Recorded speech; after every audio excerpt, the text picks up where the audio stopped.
Hello' guys, আজি জলজীৱন মিছনৰ আপোনালোকক কেনেদৰে এপ্লাই কৰিব লাগে তাক দেখুৱাম। তো প্ৰথমতে জলজীৱন মিছনৰ যিটো ৱেবছাইট সেইটো অ'পেন কৰি ল'ব।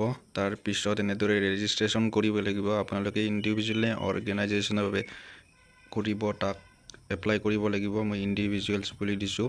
তাৰপিছত নাম ছিলেক্ট কৰিব লাগিব, পিকচাৰ দিব লাগিব, মানে ফটো পাছপৰ্ট চাইজত বনাব লাগিব, জেণ্ডাৰ, তাৰপিছত এডুকেশ্যন, প্ৰথম ষ্টেপ এইটো। তাৰপিছত এনেদৰে ডকুমেণ্টবোৰ দিব লাগিব, জেণ্ডাৰ, এড্ৰেছ, তাৰপিছত ফটো, তাৰপিছত ডিষ্ট্ৰিক্ট বৰপেটা দিব লাগিব। তাৰপিছত এনেদৰে স্ক্ৰল কৰি আপোনালোকে ভালকৈ চাই ল'ব। তাৰপিছত দিব লাগিব মোবাইল নাম্বাৰ, ইমেইল নাম্বাৰত এটা OTP যাব, এইটো ছিলেক্ট কৰিব লাগিব। তাৰপিছত যদি আপোনালোকৰ এক্সপিৰিয়েঞ্চ আছে, এক্সপিৰিয়েঞ্চ হিচাপে আপোনালোকে এৰিয়া অফ এক্সপাৰ্টাইজ ছিলেক্ট কৰিব লাগিব।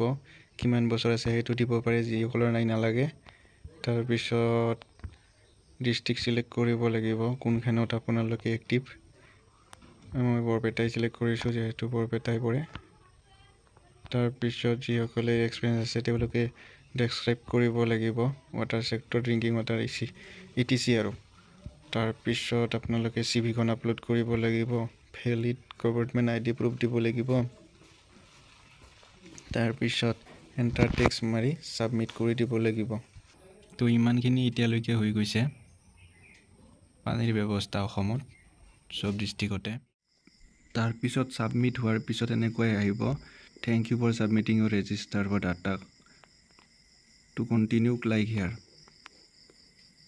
কণ্টিনিউ কৰি দিলোঁ। তাৰপিছত এনেকৈ কৈছে, data individual organisation water sector, this is data collection only, you will not receive any certificate or other kind of document after registration. The registration process does not endorse any kind of work job related matter.